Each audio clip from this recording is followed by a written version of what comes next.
Vivam! Bem-vindos ao Pergunta Simples, o vosso podcast sobre comunicação. Estamos no episódio 106 do programa e hoje é dia de falar de futebol. Não se assustem, é de futebol, mas na realidade é de comunicação e futebol. O futebol é só um pretexto. Vamos falar das táticas usadas na comunicação de treinadores e jogadores e temos o laboratório perfeito, um mundial de futebol. Os nossos vizinhos marroquinos a serem desmancha-prazeres, uma outra derrota com os sul-coreanos que corriam como se não houver amanhã e uns suíços que continuam a contar os golos sofridos no jogo com Portugal. Isto é comunicação, mas dentro do campo, com a bola. Mas arrisco dizer que fora do jogo jogado, as entrevistas, as declarações, as expressões faciais, as azias, os abraços e as lágrimas são um menu suculento para falar de comunicação. Afinal, a bola é só um pretexto. Ouçam o programa, se gostarem, partilhem com os vossos amigos e, se não for pedir demais, avaliem com 5 estrelas o Pergunta Simples no Spotify ou no Apple Podcasts. Vamos ao programa?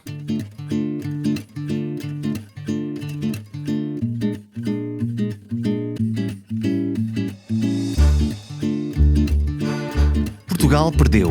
Ainda não é desta que somos campeões do mundo de futebol. Habituamos-nos mal com o Euro de 2016 e ainda por cima perdemos com Marrocos a jogar precisamente da mesma maneira como jogávamos nessa conquista. Fechados lá atrás e oportunistas lá à frente. Bom, saiam comigo do campo. Vamos falar de comunicação. Nesta edição viajamos no fascinante mundo da comunicação à volta do mais popular desporto do mundo. O futebol desperta paixões. As palavras têm sempre um peso emocional demasiado grande. E até sobre os factos, cada claque tem verdades diferentes. Eu disse verdades diferentes? Pois é um facto. Se concordarem, claro. E neste mundo pós-moderno, aparentemente, os factos e a verdade podem ser variáveis, podem ser várias, até podem ser alternativas, podem ser até factos e verdades contraditórias. Portanto, uma vitória da narrativa, por mais lunática que ela seja, sobre a realidade. No futebol, pouco estudamos ou sequer vemos os jogos suficientes para aprender, mas todos nos sentimos aptos, desde já, para ser o próximo selecionador nacional. E com alguma sorte, ou falta de noção, ainda acreditamos que sabemos tudo sobre todos os assuntos, vendo apenas uns resumos, uns vídeos e uns artigos de opinião. Os fragmentos da realidade ou da pós-verdade repetidos ad nauseam, muitos deles plantados nas redes sociais de forma deliberada, estão a limitar a nossa capacidade de pensar. E o futebol é um excelente laboratório da vida em geral. Esta conversa com Luís Cristóvão não é sobre futebol. Pode parecer, mas não é. É sobre todas as coisas, sobre expectativas, sobre falas, sobre birras, sobre heróis, sobre vilões. Começando por saber se sente azia, desilusão ou encolher de ombros depois da eliminação de Portugal no Mundial. É a vida. Nenhuma dessas é a vida. Talvez seja aquela que seja mais próxima das minhas sensações. É verdade que no sábado, sobretudo a segunda parte, custou-me um bocadinho estar a ver o jogo, porque também ia trabalhar a seguir, estava a ver em trabalho. Ias comentar o jogo a seguir. Ia comentar o jogo a seguir durante várias horas e isso é que estava-me a perturbar ali um bocadinho, conseguir conciliar as duas coisas. Alguma desilusão, obviamente, com a necessidade de ter depois também uma cabeça fria para poder falar sobre o assunto. Como é que tu consegues fazer isso? Como é que tu consegues tirar um bocadinho o teu coração, neste caso de adepto de nacional? Eu não sei como é que funciona o teu coração. Eu, por exemplo, eu sou adepto do Futebol Clube do Porto e da seleção. Gosto dos dois, exijo que eles joguem bom futebol, essa é a minha regra, eu gosto da arquitetura do jogo. Mas quando vejo a seleção nacional em contexto do Mundial Europeu, eu sofro, o que para mim é uma irracionalidade. Sim, creio que nunca sofri muito com futebol. Tenho uma grande paixão pelo Torriense, que é a equipa da minha cidade e a equipa que eu acompanhei sempre desde miúdo, desde os 5, 6 anos que me lembro não só de ir ver o Torriense em casa, em Torres Vedras, mas também muitos jogos fora com o meu pai, que depois foi dirigente também durante uma série de anos. Com o meu pai também vinha muitas vezes a Lisboa, ao estádio de Alvalade, ver o Sporting. Tinha um amigo meu com quem sempre que podia arranjava maneira de ir com o pai dele ao Estádio da Luz, normalmente era uma vez por ano, e ao Estádio da Luz ver o Benfica também. Nunca foi uma coisa de sofrimento. A tua capa é a capa de analista, é aquele que dá um passo atrás para perceber o que é que está a passar à volta. E em termos de trabalho consigo fazer isso bem. Confesso-te que um jogo onde me senti muito emocional foi a primeira vez que fiz uma final da Taça de Portugal no estádio do Nacional de Jamor. Quem contra pelo Sporting Porto. Pelo enquadramento da coisa. Foi com a Antena 1 com uma primeira vez naquele estádio, numa final. Já tinha trabalhado lá, mas numa final da Taça de Portugal foi emocional por tudo o que estava associado ao jogo, àquele jogo e àquela ideia de paixão que existe e que eu tenho desde sempre. Mas já tive noutros jogos que se calhar seriam igualmente importantes ou mais importantes ainda, finais de Liga dos Campeões, esse tipo de coisas. E não sentiste isso? E não senti isso. Jogos de seleção ao vivo, não sinto isso. Este sábado, acho que ali estavam a chocar um bocadinho as duas coisas. O que é que nos aconteceu? Aconteceu-nos o futebol, por um lado. Eu acho que eu tenho dito isso desde o final do encontro. Quartos de final do Mundial era o nosso território, o ponto onde Portugal pertencia, digamos assim. É o nosso Cabo da Boa Esperança, o Cabo das Tormentas, geralmente, não é? A gente geralmente Sim, ali...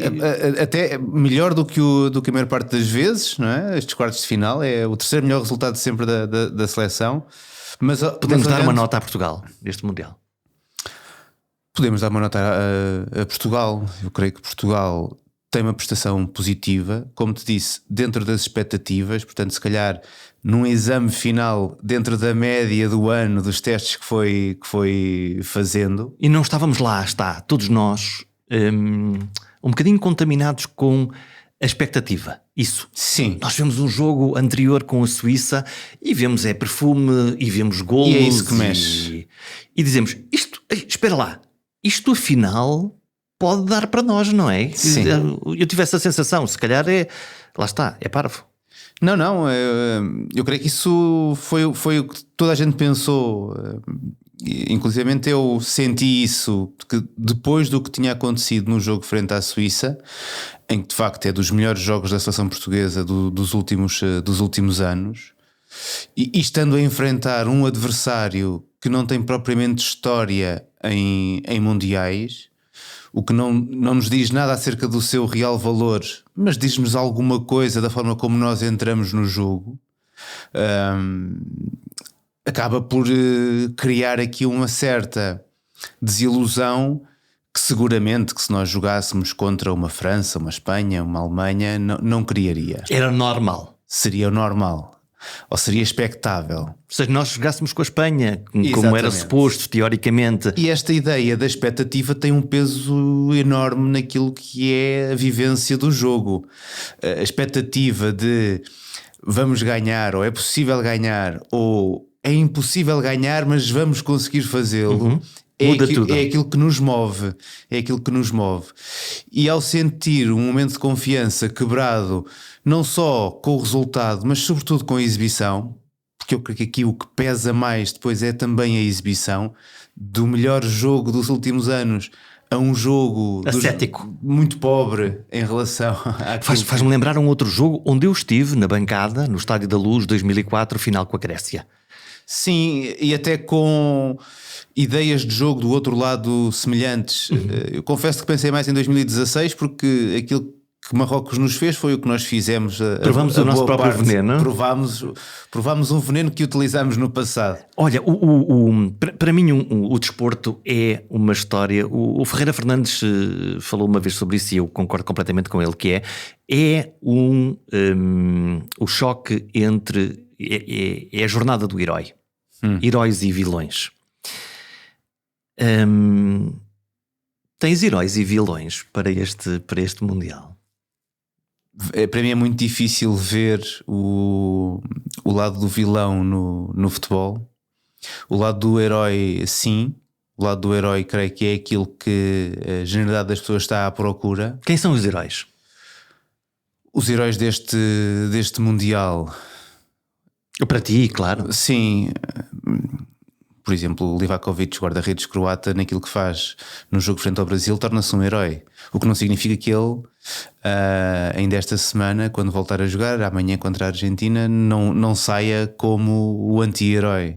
Dá um frango e acabou. Sim, o En-Nesyri neste momento será um herói para os marroquinos. O homem que nos marcou o golo. O homem que nos marcou o golo. O Gonçalo Ramos foi um herói no jogo frente à Suíça por ter marcado 3 golos, ainda por mais aqueles heróis inesperados.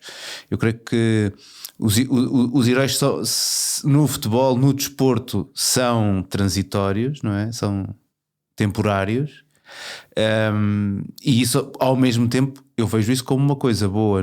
Não suportaria viver com heróis eternos. Mas estes heróis dão-se muito mal com essa transitoriedade, não é? Sim. Então, mas se eu agora fui bafejado pelos holofotes, se todos dizem agora no jornal que eu sou a mais bela das belas, porque é que amanhã eu não sou e veio outro?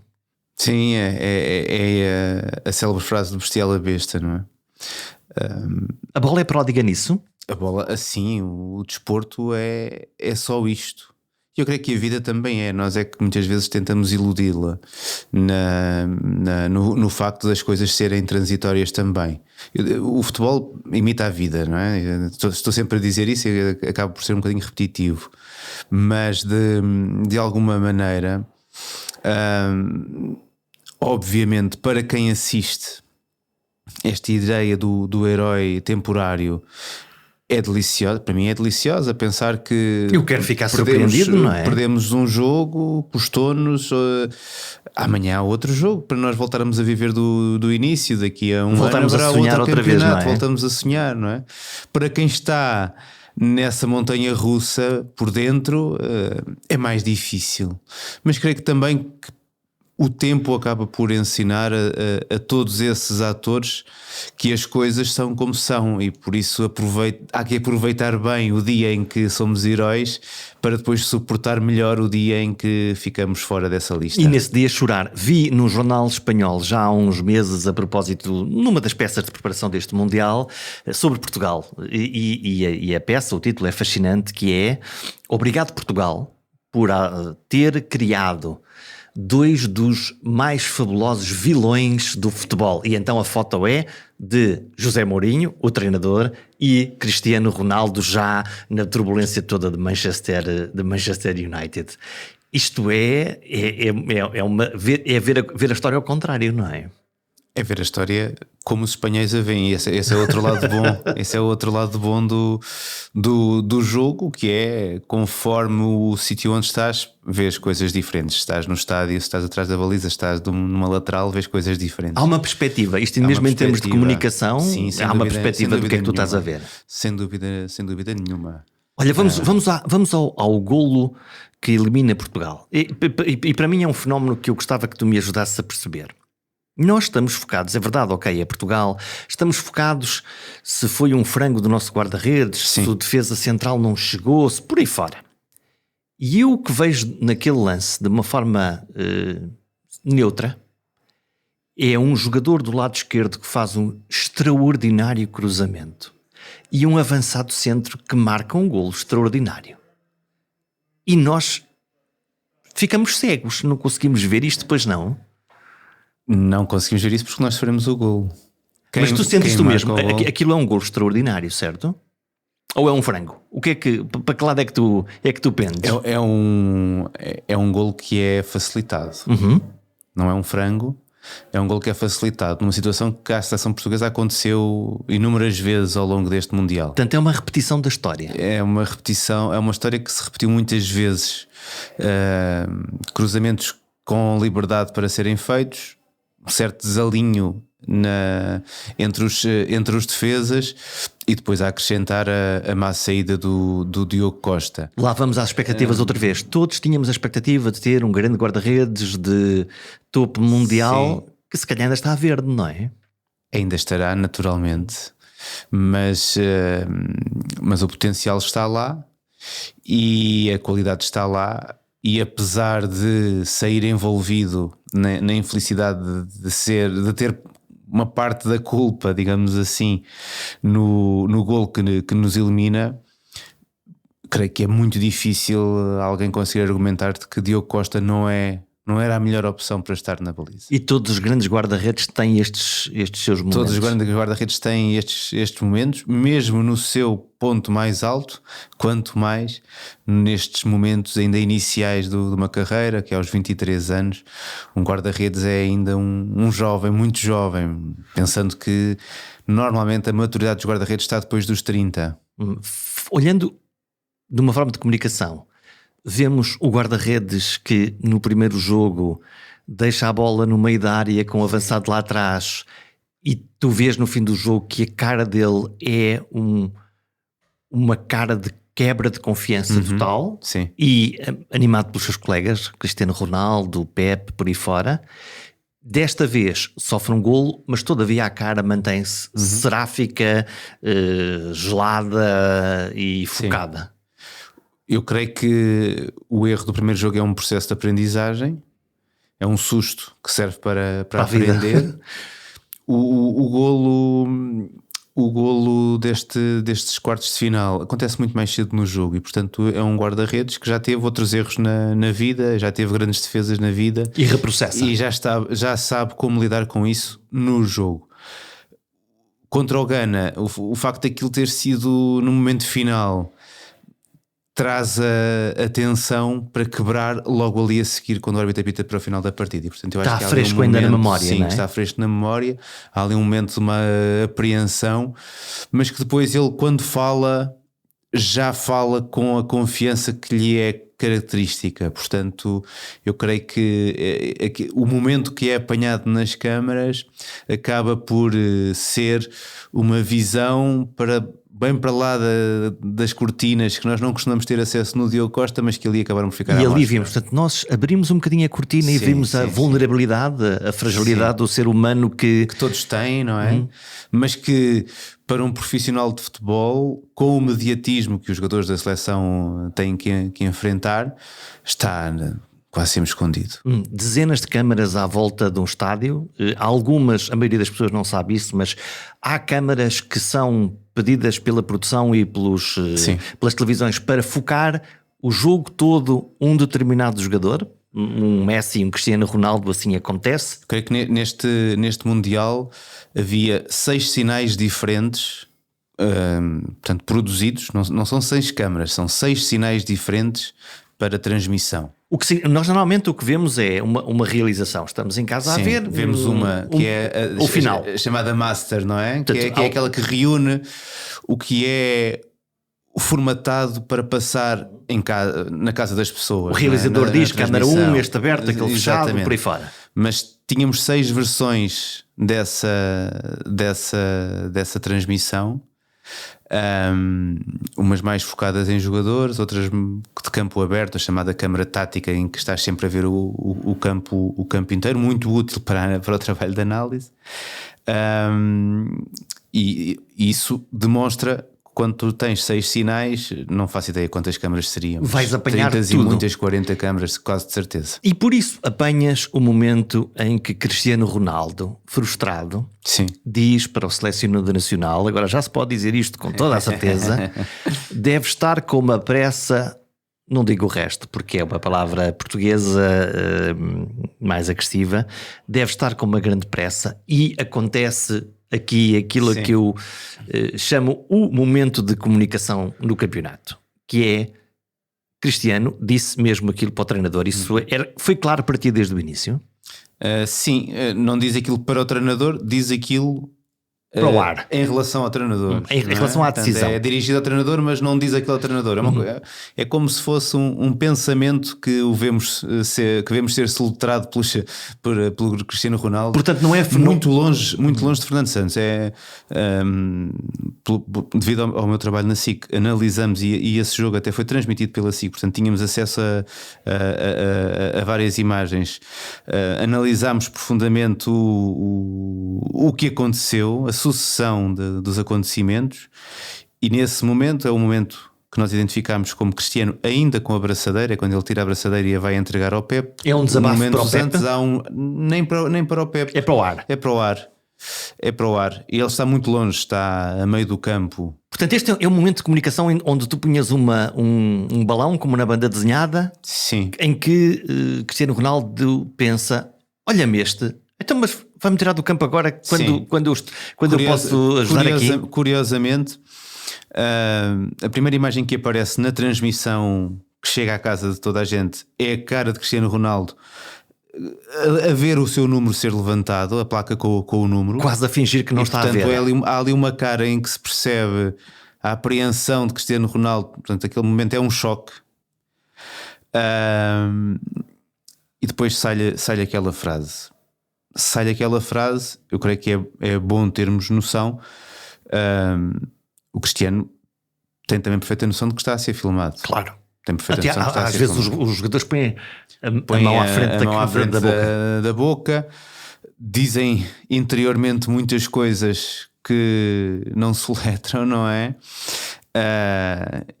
E portanto, isso no desmontar do acontecimento, não é uma frase que sai, é uma frase que eu creio que ele quer que saia. Eu quero dizer isto. É quase uma manifestação, Sim. É quase uma assinatura. Sim. Que é, caro treinador, caro mundo. Não é dito ao treinador e, portanto, não tem aquele imediatismo de ser uma discussão. Sim. Não é uma discussão. Ou Fernando Santos, o que resta estás por fazer? Cristiano Ronaldo para o mundo, estão com pressa de me tirar daqui. Estão com pressa de me tirar do palco do mundo? Sim. É uma... Tu achas que aquilo é uma frustração ou é uma... Sem dúvida nenhuma.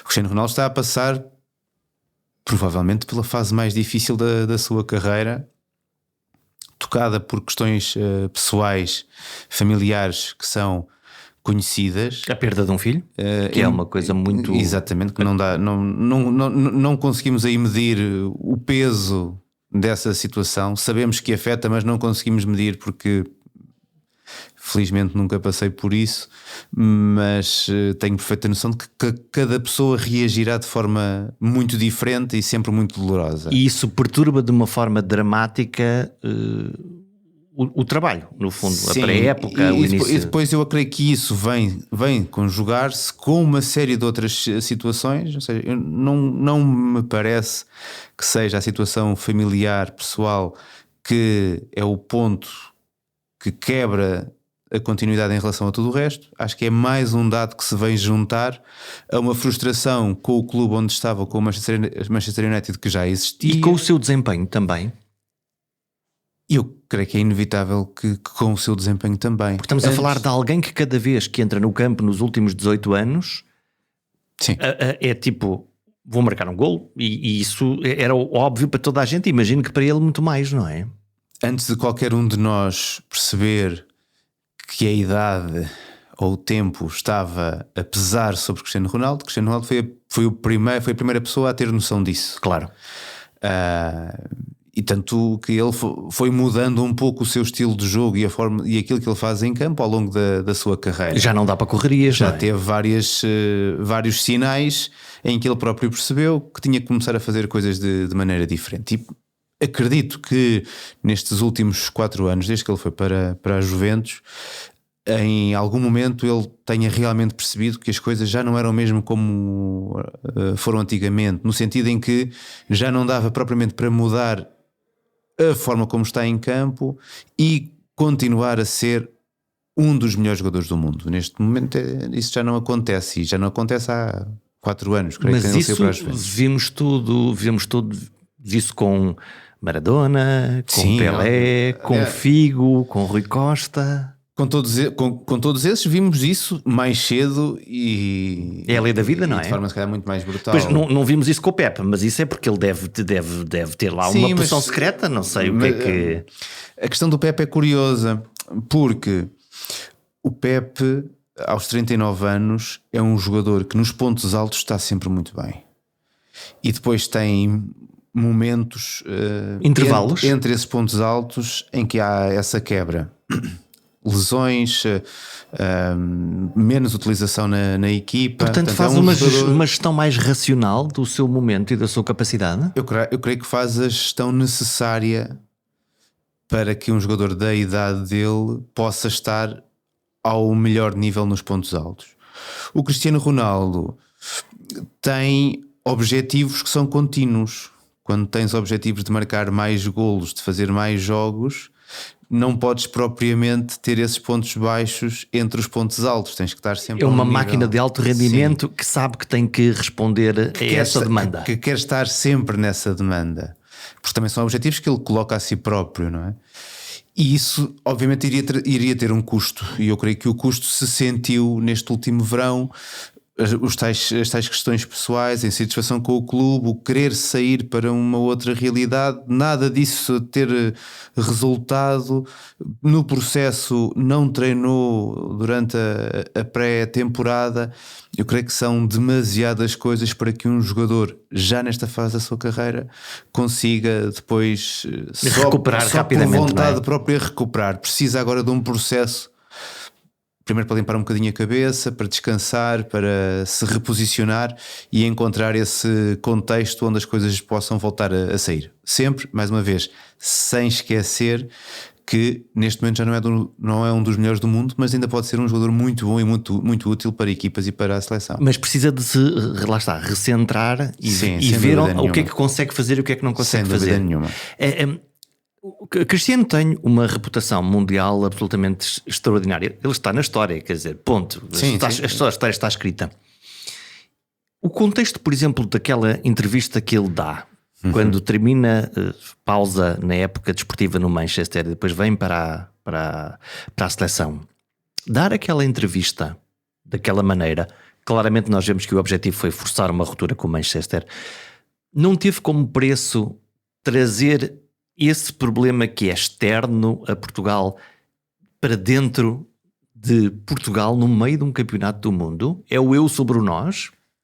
É um bocadinho o eu sobre o nós. E ele próprio na primeira conferência de imprensa em que participa já em estágio da seleção diz que fala quando quer e que não tem que dar explicações a ninguém. Eu sou Deus? Não.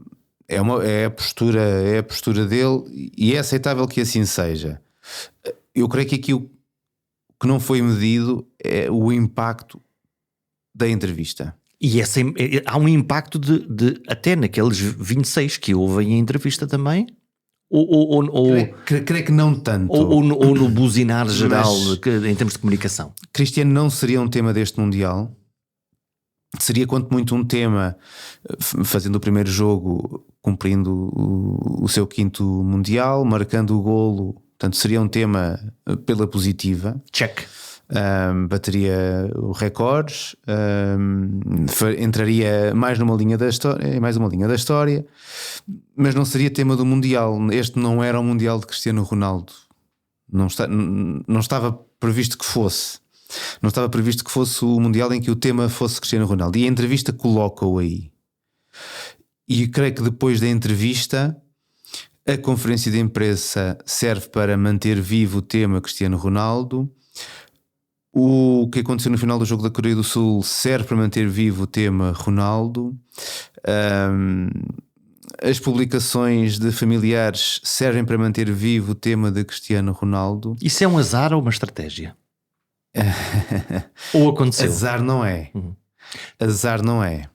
Não te posso dizer que seja uma estratégia, mas acho que é fruto de uma postura, não do Cristiano sozinho, mas do mundo cristiano, que não conseguirá imaginar que o futebol ocorra sem que Cristiano seja tema. E que não haja luz sobre ele em permanência. Exatamente.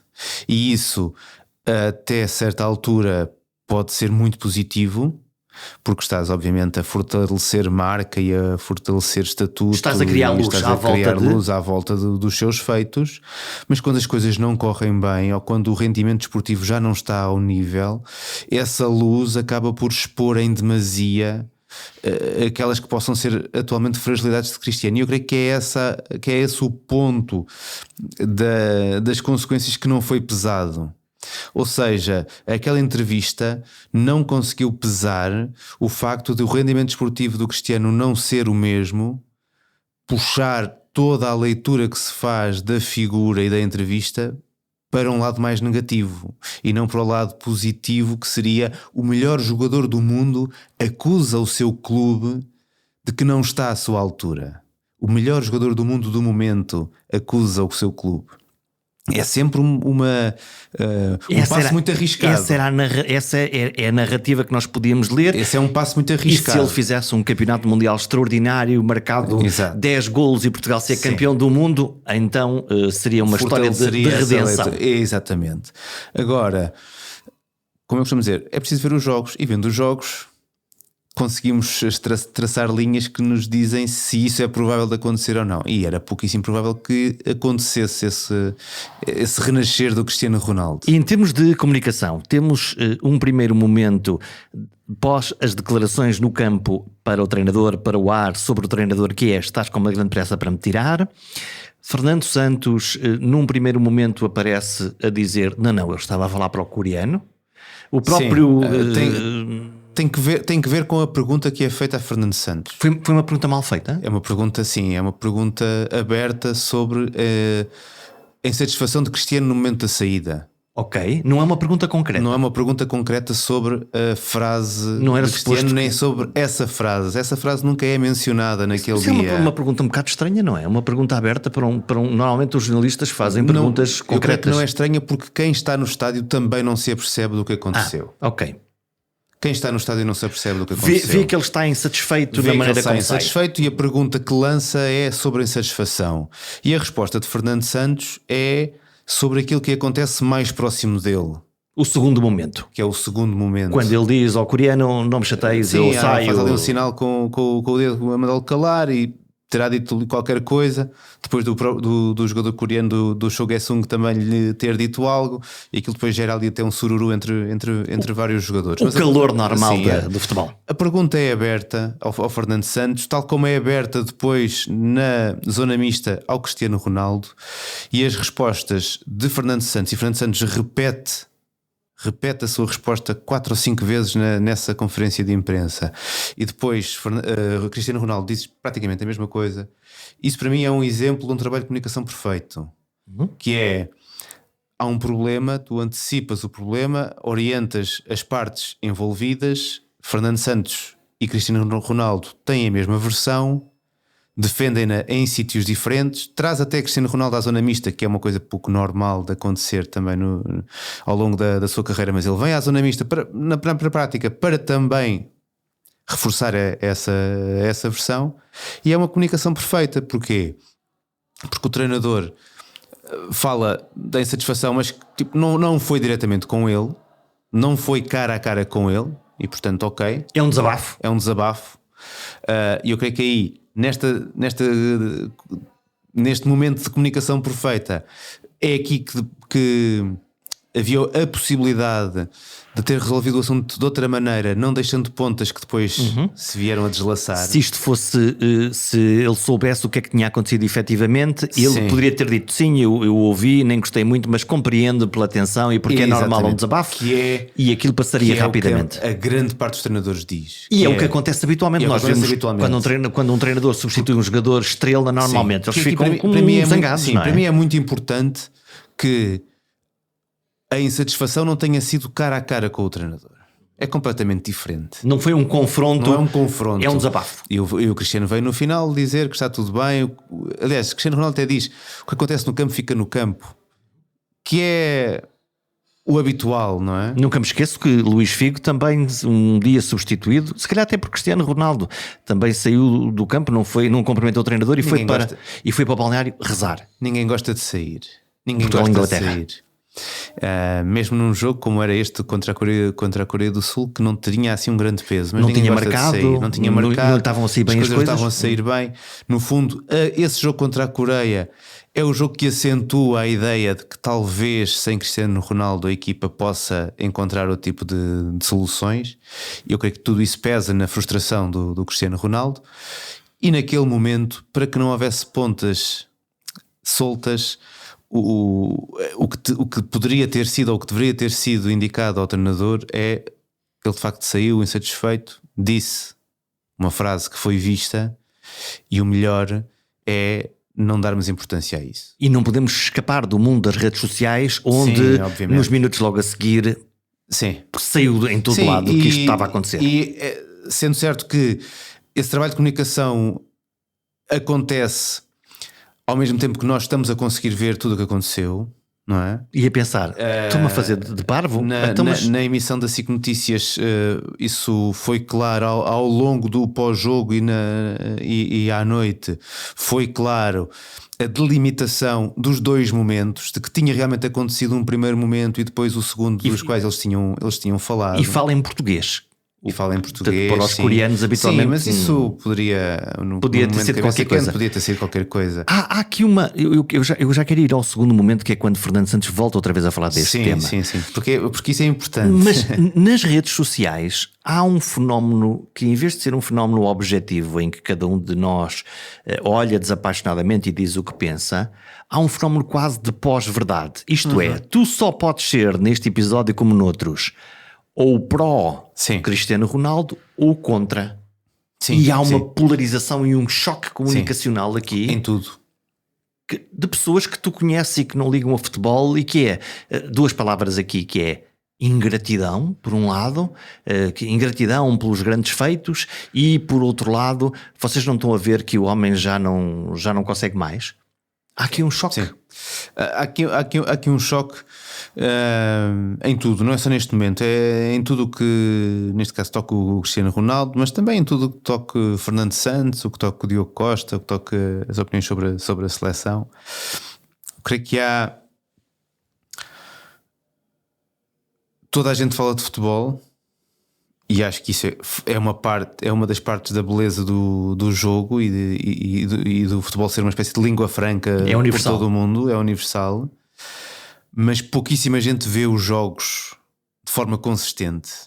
Na prática, nenhum de nós, quer dizer, tu sim, mas nenhum de nós percebe porra nenhuma de futebol. Não tem que ver, não, até pode perceber. Vemos outras coisas lá. Não vê os jogos consistentemente. Ou seja, e de uma forma desapaixonada. Mesmo uma pessoa que perceba de futebol e que tenha prática de futebol, que tenha sido jogador, tenha sido treinador, o que seja, se não viu 90% dos jogos do Manchester United desta época, aquilo que nos diz sobre o Cristiano Ronaldo tem pouco peso em relação à realidade do Cristiano Ronaldo atual. No fundo não está a fazer o trabalho de casa e está-nos a falar de uma coisa que não sabe. Que, lá está, se esse não é o trabalho da pessoa, é perfeitamente aceitável. É assim que funcionam as coisas, não é? É assim que funcionam as coisas. Mas olha, aqui nos fenómenos mundiais, e eu acho que começou no Euro 2004, nós eu costumo ver muito o futebol como um fenómeno até muito masculino.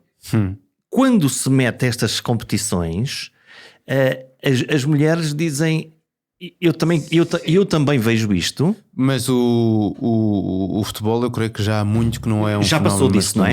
Já passou, e até a própria realidade dos estádios hoje em dia é completamente diferente. Mas incorporam aqui umas visões diferentes daquilo que é o clássico, isto é, a turba clássica discute o fora de jogo, o golo e o frango.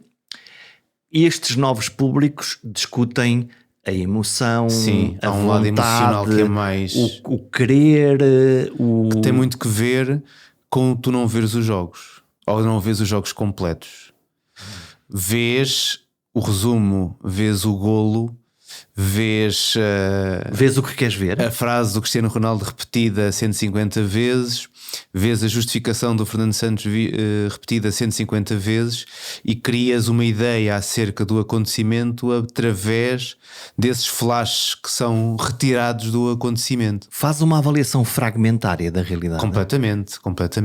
Isso não é um risco para distorcer completamente esta história. E por isso mesmo é que o desporto, no nosso caso é o futebol, noutros países há outras modalidades que têm esse peso, mas no nosso caso é o futebol, e creio que a nível mundial é o futebol aquele que está mais impregnado desta situação. O desporto enquanto um campo de teste, um campo de experimentação, um laboratório acerca das maneiras como se podem trabalhar diferentes verdades. E neste caso o aparecer das pós-verdades é algo que aconteceu primeiro no futebol, muito antes de acontecer na política e muito antes de nós começarmos a ter consciência e começarmos a falar realmente sobre isso. Porque quando tu tens, e em Portugal isso é muito visível, em Espanha é muito visível nos dois principais clubes, quando tu tens clubes que tentam atrair para si todo o discurso que sai do clube para fora, a hegemonia no fundo exatamente, do discurso. E consegues fazê-lo porque usas as ferramentas próprias para que essa comunicação seja feita, e é muito difícil hoje ver-se um jogador ou um treinador falar fora deste ambiente controlado do canal do clube, das redes sociais do clube, do podcast do clube, não é? E então para o consumidor que... Isso é muito pouco livre, não é? Consome, é assim, mas que cria a ideia de que se não é dito pelo clube não é livre.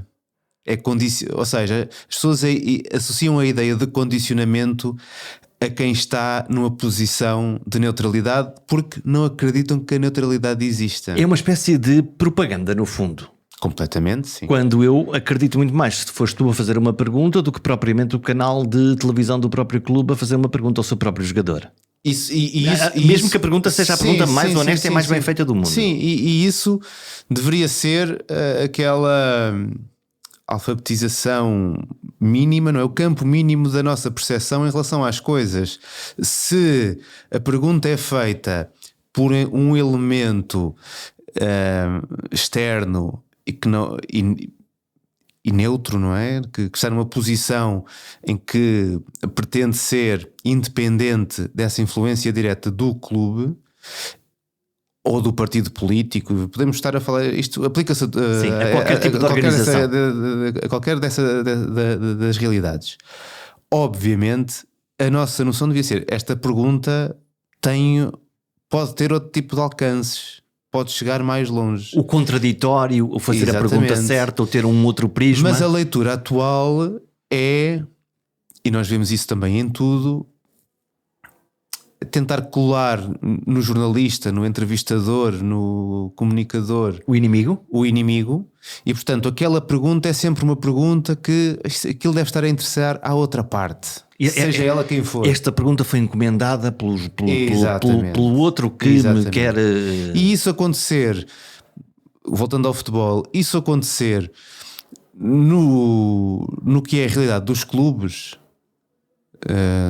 Eu um dia ser chamado de sportinguista e no dia a seguir ser de benfiquista e no outro dia ser deportista, eu creio que é uma situação com a qual nós já vivemos mas uma seleção, que até percebo. Mas uma seleção é outra coisa. Que quando entramos no campo da seleção e a forma como a informação sai tende a ser muito próxima da realidade de um clube. É o mesmo modelo. E a percepção das pessoas também passa por aí. E portanto, quando alguém diz o Cristiano Ronaldo este ano faz 16 jogos, é 16 vezes utilizado pelo Manchester United, boa parte delas como titular em diferentes competições, e não está a um nível alto. É óbvio para todos, não é? Quando alguém diz isso, é visto como falta de respeito por Cristiano Ronaldo. Falta de gratidão. Falta de gratidão. Quando não tem nada a ver uma coisa com outra. Não há discussão sobre isto, pois não. Isto é, essa discussão não nos leva a lado nenhum, porque é no fundo um diálogo entre partes que não estão a falar a mesma língua sequer. E por isso volto à ideia. O facto da grande maioria das pessoas não ver os jogos de forma consistente abre aqui realmente caminho para que tu possas ter vários tipos de verdades, não é?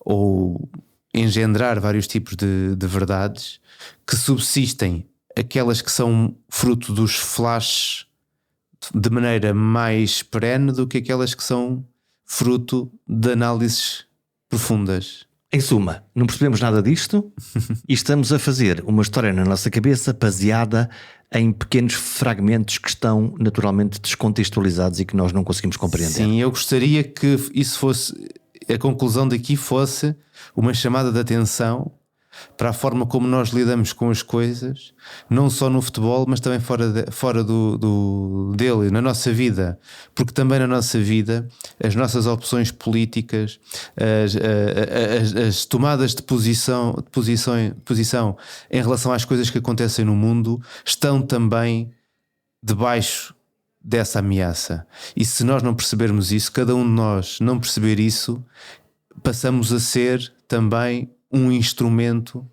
dessa pós-verdade e não uma pessoa individual com os seus direitos e as suas liberdades plenas. Um momento do pensamento crítico, que é obviamente crítico para não sermos marionetes.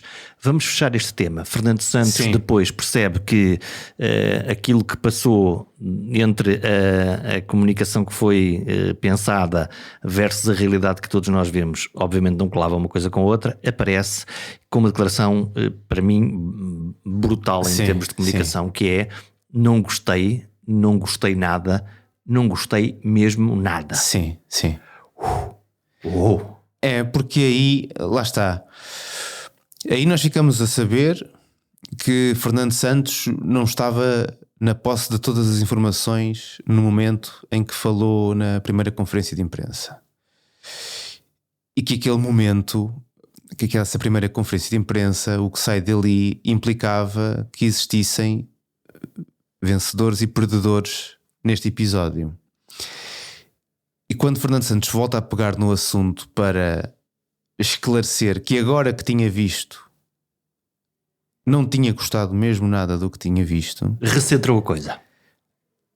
dá a volta ao texto, passa ele a ter o poder sobre aquele momento, recupera, digamos assim, a liderança do processo, mas é bom que se perceba contra não só Cristiano Ronaldo, mas também contra a comunicação da Federação. E a partir desse dia passamos a ter duas comunicações. Uma que é a comunicação da Federação e outra que é a comunicação do selecionador nacional. E por isso é que esse momento, para mim, é um momento de grande viragem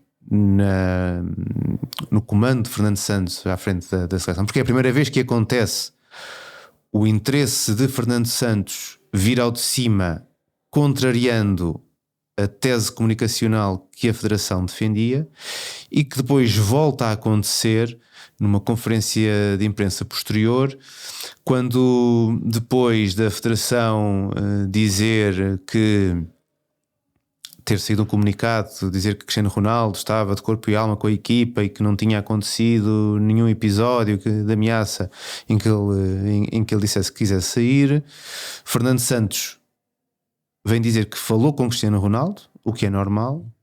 E que a conversa não foi bonita? E que a conversa não foi bonita, que Cristiano não tinha gostado.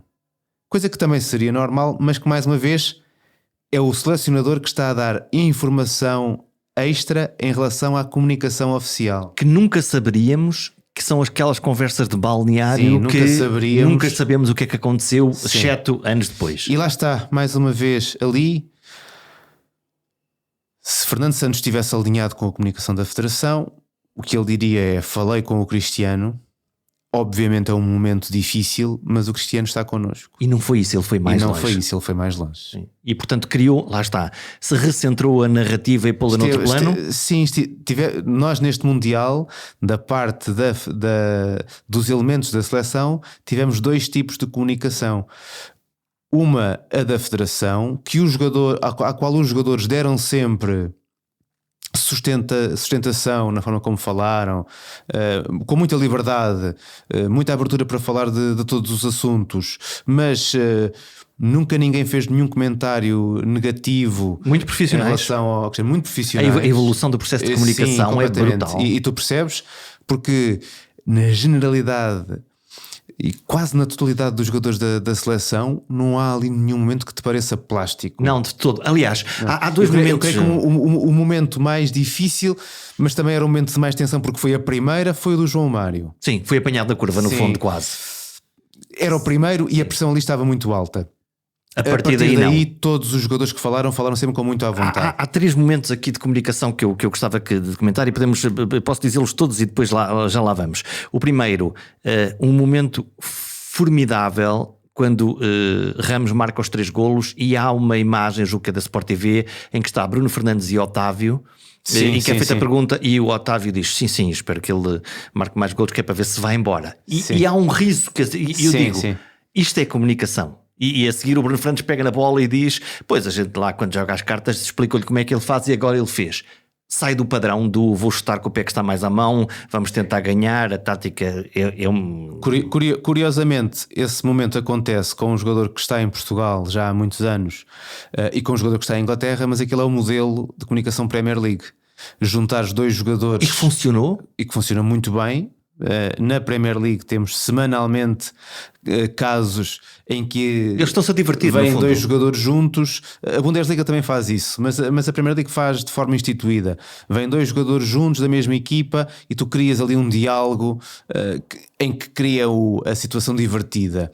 E o Bruno Fernandes está muito habituado a esse modelo, sem dúvida nenhuma, e o Otávio entrou muito bem naquela conversa e sai um grande momento de comunicação, obviamente num dia de grande alegria, porque o resultado e o apuramento tinham sido fantásticos, mas sai um grande momento de comunicação que pessoalmente eu gostava de ver valorizado, ou seja, é o tipo de comunicação livre, solta, que o diretor de comunicação do clube dificilmente permitiria de género, agora vão para ali 2 jogadores isto é arriscado e isto pode saltar e nós vamos tentar que saia uma piada, não é? Não funciona.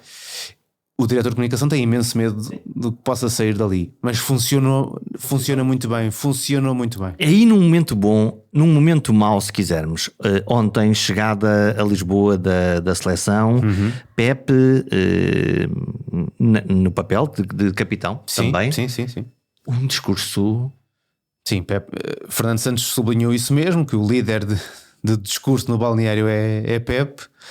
É claramente um jogador que tem essa influência no grupo e que depois, não só no discurso, mas há momentos icónicos neste Mundial onde Pepe está, nos momentos em que Cristiano Ronaldo vindo do banco entra no campo e ele vai oferecer-lhe a braçadeira para Cristiano seja o capitão ou esteja em campo como o capitão. Isso é um capitão a comportar-se, não é? E isto é um capitão a passar a sua braçadeira agindo como um capitão, e de facto creio que Pepe tem essa capacidade.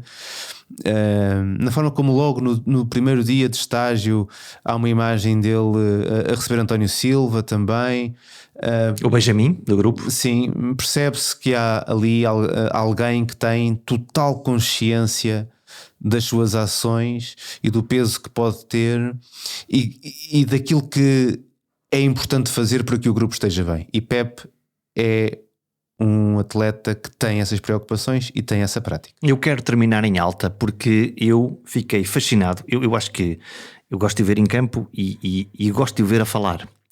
Que é o momento em que há uma conferência de imprensa onde está Bernardo Silva. Sim.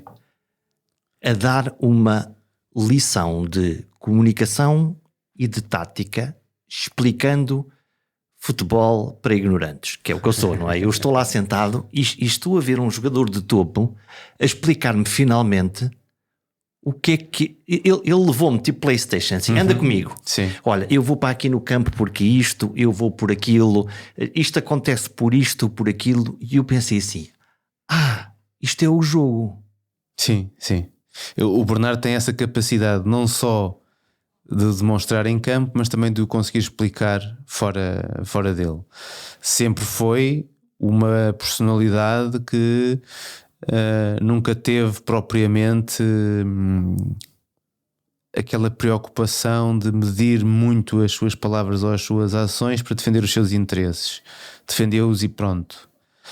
Assumiu quando quis assumir a saída do Benfica, quando Mas explica Bernardo Silva ainda não existia. Mas explica as coisas, não é? Mas explica as coisas. Eu lembro que depois, passado não muito tempo, há uma reportagem dele no Mónaco em que ele também fala abertamente do que se tinha passado, de porque é que o tinha feito e o que é que estava a fazer no Mónaco.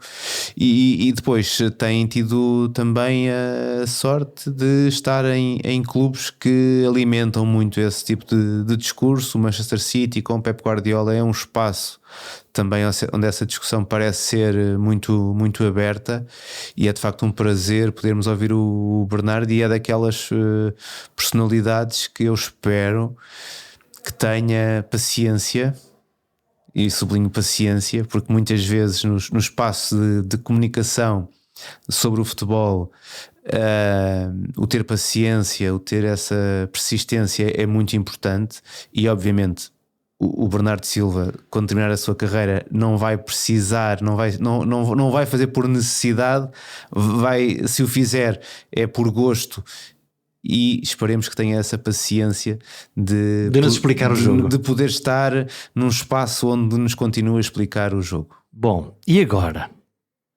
Fernando Santos vai-se embora, não vai? Não sabemos, neste momento não sabemos. Quem é o próximo? Pois, primeiro é preciso saber se Fernando Santos sai do lugar. Eu creio que pela primeira vez ficou essa porta um bocadinho escancarada. Mas o ciclo mudou claramente, não é? E o ciclo mudou Sim. claramente. Eu creio que todos estes acontecimentos é a primeira vez que de facto há um jogador que diz que não quer estar na seleção. Portanto é a primeira vez que há um problema no grupo da seleção desde que Fernando Santos tinha chegado. E isso, a meu ver, será...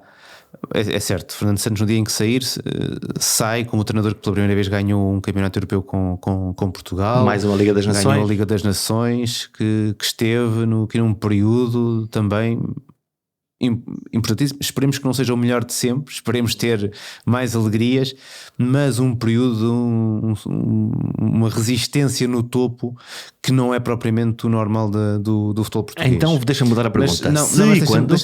Deixa-me só dizer isto. Mas o mais importante de Fernando Santos é ter conseguido vir de 2014, 2015 até 2022 sem problemas no seio da seleção, que era também uma realidade que nós estávamos muito habituados com. De 2 em 2 anos havia uma grande tourada. Exatamente, e portanto não houve nada. E esta foi a primeira vez que houve a questão do Rafa, um jogador a não querer estar no grupo, esta questão com o Cristiano Ronaldo, esta forma de lidar com duas visões comunicacionais não em conflito, mas em acrescento, que deixou também aqui alguns equívocos à mostra. Creio que o ciclo futebolístico já estava... Já não se tinha grande esperança de que pudesse ser modificado. Se não consegue cumprir no lado da gestão, então o ciclo terminará mesmo aqui. E mudará. Ok, então se não for agora ou daqui a 2 anos, não sabemos como é que é o contrato. Sim. Quem tiver que decidir, que decida isso.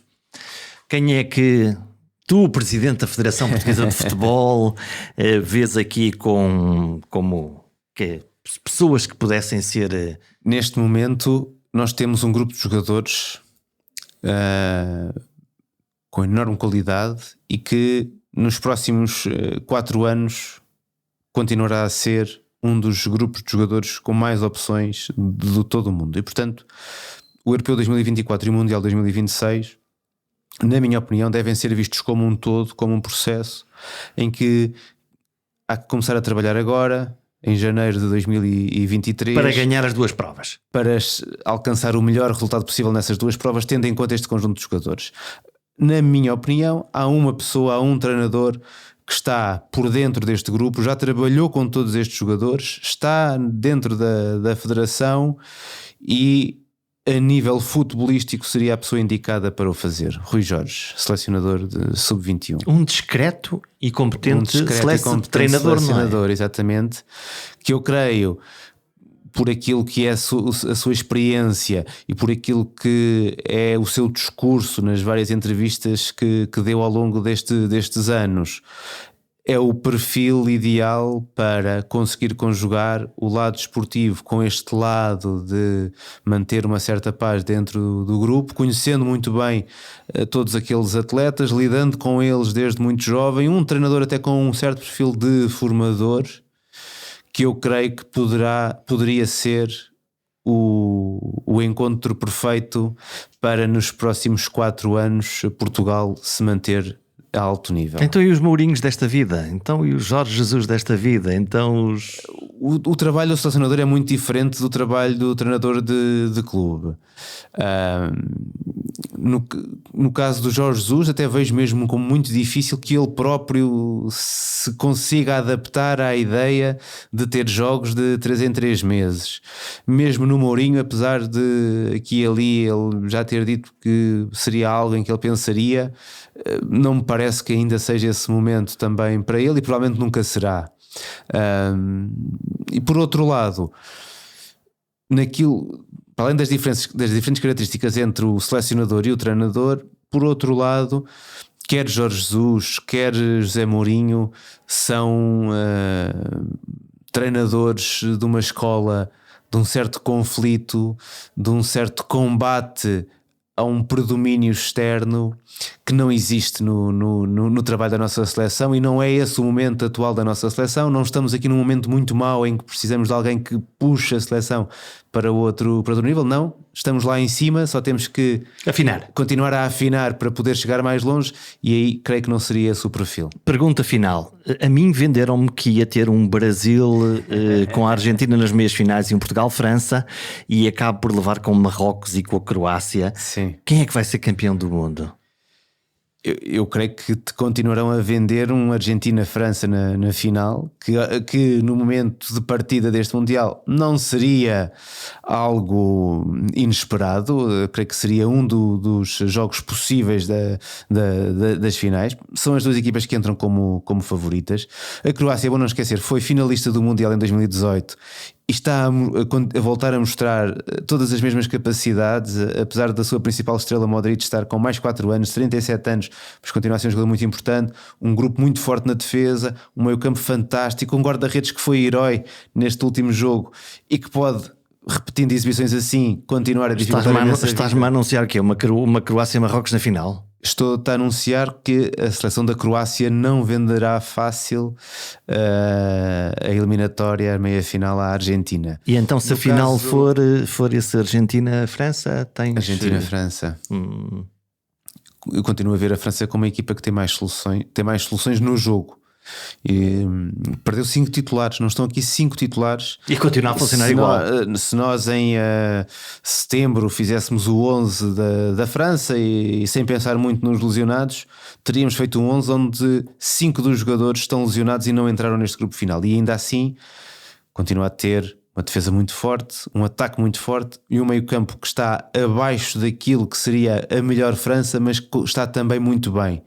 E eu creio que é a seleção que tem mais soluções. A Argentina, um pouco dependente de Messi e daquilo que Messi consegue produzir à sua volta, é a equipa mais emocional naquelas que estão na competição, é a equipa que mais consegue fazer dominar um ambiente caseiro nos jogos. Tem sido de facto impressionante ver os jogos da Argentina, exatamente pelo ambiente que tem nas bancadas, mas normalmente no futebol a equipa melhor preparada, a equipa com mais soluções acaba por conseguir definir, e eu creio que a França tem tudo para ser bicampeã mundial. Ou então, pomos lá a Argentina e pomos Marrocos e no fundo e no fim ganha Marrocos. Marrocos é uma grande história e se calhar nós em Portugal não estamos a vivê-la. Sim, é uma grande história. No máximo do seu potencial, porque eliminou Portugal, não é? Mas é uma grande história. A primeira vez que está um país africano numa meia final, um país árabe num Mundial que é disputado também num país árabe, e isso tem muito peso, Grande tem energia grande a impacto, jogar. uma grande energia a jogar, uma grande dedicação. Todo o ambiente na seleção, desde a opção de levarem as famílias todas com eles e de estarem a conviver durante este processo sempre com as famílias, demonstra aqui uma inteligência emocional muito, muito alta, de um grupo que tem 14 jogadores que não são nascidos em Marrocos, portanto um grupo muito impregnado também por essa diáspora marroquina, um pouco por toda a Europa. É uma grande história e eu fico muito feliz que Marrocos esteja a conseguir escrever esta história, apesar de obviamente ter gostado que Portugal ficasse pelo caminho. O futebol é um pretexto, uma forma de emular a vida, os nossos sonhos, o nosso esforço, a nossa alegria nas vitórias, a dor nas derrotas. O mais fascinante neste desporto é que os heróis são sempre brilhantes e vulneráveis, como todos nós. E na sua linguagem própria, de bola nos pés, falam-nos a alma, também com palavras, com abraços, com lágrimas. Eles são intérpretes dos nossos desejos e fracassos. Falam connosco quase sem palavras e, como se viu neste Mundial, às vezes as palavras atrapalham mais do que dominar uma bola sobre a relva. Até para a semana.